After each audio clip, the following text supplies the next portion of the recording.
এদেশের 3 লক্ষ মসজিদের কমপক্ষে 6 লক্ষ ইমাম মুয়াজ্জিন রাষ্ট্রকে দেওয়ার জন্য প্রতিনিয়ত চেষ্টা করেন এবং দিয়ে যাচ্ছেন। দুর্ভাগ্যজনক বাস্তবতা, স্বাধীনতার 50 বছর পরেও ইমাম মুয়াজ্জিন এবং আলেম ওলামাদের কোনো অবদানের স্বীকৃতিটুকু রাষ্ট্র কখনো দিতে পারে নাই। আজও বাংলাদেশের চেহারাকে যদি পরিবর্তন করে দিতে হয়, আজও বাংলাদেশকে যদি স্বনির্ভর করতে হয়, আজও বাংলাদেশের পরিবেশ সচেতনতা সৃষ্টি করে যদি সাফল্য অর্জন করতে হয়, পরিবেশ বিপর্যয় যদি রোধ করতে হয়, যে কোনো দুর্যোগ মোকাবেলা যদি সফলভাবে করতে হয়, দেশের শুধু মসজিদগুলোকে ইমাম মুয়াজ্জিনদেরকে যদি রাষ্ট্র অন করে, ইমাম মুয়াজ্জিনদেরকে যদি দেশের সুযোগ দেয়, তাদেরকে যদি অন্তত কাজ করবার পরিবেশটা করে দেয়, আমার বিশ্বাস বাংলাদেশের চেহারা পরিবর্তন করতে আর কোনো কিছুর তেমন বেশি প্রয়োজন হবে না।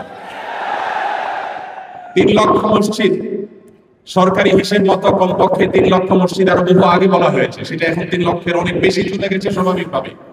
3 লক্ষ মসজিদে প্রতি জুমার দিয়ে 12:30 থেকে 1:30 পর্যন্ত এই সময়ের মধ্যে গড়ে যদি 100 মানুষ একটা মসজিদে জুমার নামাজে খতিব সাহেবের খুতবা শোনার জন্য আসেন, তাহলে 3 কোটি মানুষ হয়।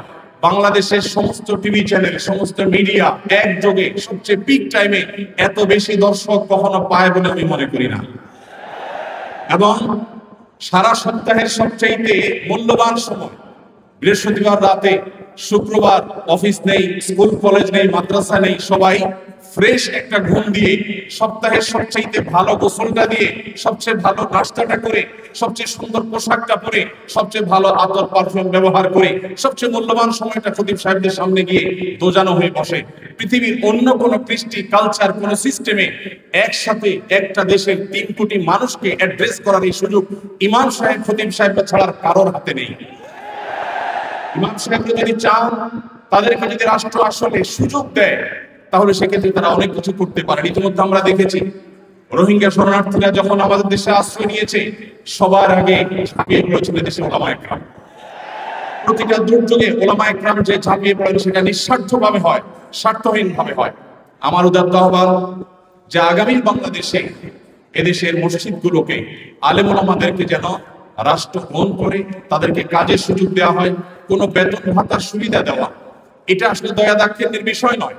এদেশে আইন শৃঙ্খলা যতটুকু নিয়ন্ত্রণে আছে, এর জন্য আইন শৃঙ্খলা রক্ষাকারী বাহিনী, সংশ্লিষ্ট বিভিন্ন ডিপার্টমেন্টে যেমন অবদান আছে, আমি মনে করি মসজিদের মেম্বারগুলো, মাহফিলের মঞ্চগুলোর অবদান তার চাইতে কোনো ক্রমে কম নয়।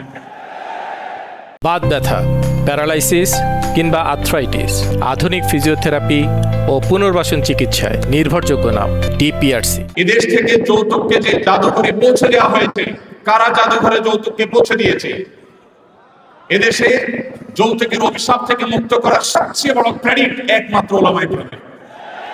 এখনো কোন মসজিদের মিম্বর থেকে, কোন মাহফিলের মঞ্চ থেকে মানুষকে চুরি করতে, দুর্নীতি করতে, ডাকাতি করতে, মাদকাসক্ত হতে, কোন খারাপ কাজের প্রতি আহ্বান করা হয় না। এই সমস্ত মঞ্চগুলো থেকে বহু মানুষ খারাপ পথ থেকে ফিরে আসে। আমরা যদি একটা সৎ, দক্ষ এবং ভালো নাগরিক গড়ে তুলতে চাই, তাহলে সেক্ষেত্রে মসজিদগুলোকে আমাদের অন করতে হবে। আমি বিশ্বাস করি আগামী বাংলাদেশে সেটি হবে, আমরা সবাই সেটি প্রত্যাশাও করি। আমরা মসজিদ কেন্দ্রিক যে সমস্ত ব্যবস্থাপনা করা যায়, পরিবেশ সুরক্ষা, পরিচ্ছন্নতা অভিযান, দারিদ্র্য বিমোচন, স্কিল ডেভেলপমেন্ট মূলক বহুমুখী কার্যক্রম আমরা সম্পন্ন করতে পারি। আমি সালাউদ্দিন ভাইয়ের সাথে পরিপূর্ণ একমত। শুধুমাত্র রাষ্ট্রের কাছ থেকে নেওয়ার ব্যাপার না, আমাদেরকে দেওয়ার চেষ্টা করতে হবে, এবং আমার বিশ্বাস ওলামা একরাম সেটা করতে চান, কিন্তু তাদেরকে সেই সুযোগটা দেওয়া হয় না।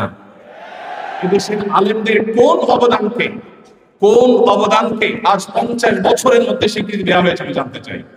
দুর্ভাগ্যজনক বাস্তবতা, সেটি আসলে হয়নি। তা আমরা নতুন বাংলাদেশে অন্তত প্রত্যাশা করি যে আমরা সবাই মিলে, শুধু আলেম ওলামা নয়, সকল ধর্মের মানুষ কাঁধে কাঁধ মিলে আমাদের প্রিয় বাংলাদেশকে আমরা বিশ্বের দরবারে উন্নতির চরম শিখরে পৌঁছতে চাই। আমাদের পরে স্বাধীনতা অর্জন করে পৃথিবীর বহু দেশ এমন অগ্রসর হয়েছে, যেটা দেখে আমাদের কষ্ট হয়, দুঃখ হয়। আজকে ভূমিকম্পের যে ভয়াবহতা নিয়ে প্রত্যেকটা মানুষ আতঙ্কে দিন পার করছে, কি হয়েছে এদেশে? একটি মানুষের জীবন নিরাপদ করবার জন্য যথাযথ ব্যবস্থাটুকু পর্যন্ত আমরা নিতে পারিনি। আমি আশা করি আগামী বাংলাদেশে যারাই আসবেন, আমরা প্রত্যেকেই ব্যাপারগুলোতে সচেতন থাকবো। আমরা দোয়া করি আল্লাহ রাব্বুল আলামিন আমাদের রাজনৈতিক নেতৃত্বকে সেরকম শক্তি, সামর্থ্য, মানসিকতা সবকিছু দান করেন। ওলামা একরামের মূল্য যদি কোনো জাতি দিতে না পারে, তাদের সাথে বড় দুর্ভাগা আর কেউ হতে পারে না। আমি প্রায় সময় বলি, এই দেশকে যদি নিরলস ভাবে নিঃস্বার্থ ভাবে কোনো মানুষ ভালোবাসে, ওলামা ইকরাম হলেন সেই মানুষগুলো। অনেকে আছেন যাদেরকে হয়তো পার্শ্ববর্তী দেশ গ্রহণ করবে, অনেকে হয়তো আমেরিকা গ্রহণ করবে, ওলামা ইকরাম তাদের জায়গা এই দেশ, এই মাটি, ইনশাআল্লাহ তাআলা। আমি আশা করছি মসজিদে ওলামা ইকরাম নির্বিঘ্নে তাদের দায়িত্ব পালন করবেন। আলেমদেরও দায়িত্বশীলতার জায়গা আছে, আলেমরা যথেষ্ট দায়িত্বশীলতার সাথে আমাদের দায়িত্বগুলো পালন করতে হবে। রাষ্ট্রকে এগিয়ে নিয়ে যাওয়ার পিছনে আমাদের ভূমিকা পালন করতে হবে, ঐক্যবদ্ধভাবে কাজ করতে হবে। সেই সাথে রাষ্ট্র আলেমদেরকে বহন করতে হবে, আপন করতে হবে, সেই সুযোগ দিতে হবে, সেই স্বীকৃতি দিতে হবে। আমি আশা করছি আগামীর বাংলাদেশ সেই জিনিসটি হবে। আমাদের সবাইকে আল্লাহ তাআলা সেই তৌফিক দান করুন। জাযাকুমুল্লাহু খাইরান।